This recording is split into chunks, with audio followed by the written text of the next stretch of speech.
నీకోసం నీకోసం నీకోసం నీకోసం ఎప్పుడు లేని ఆలోచనలు ఇప్పుడే కలిగెను ఎందుకు నాలు నీకోసం నీకోసం ఈ లోకమిలా ఏదో కలలా నాకంతా కొత్తగా వింతగా కనిపిస్తూ ఉంది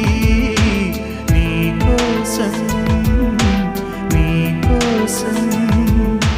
నీకోసం నీకోసం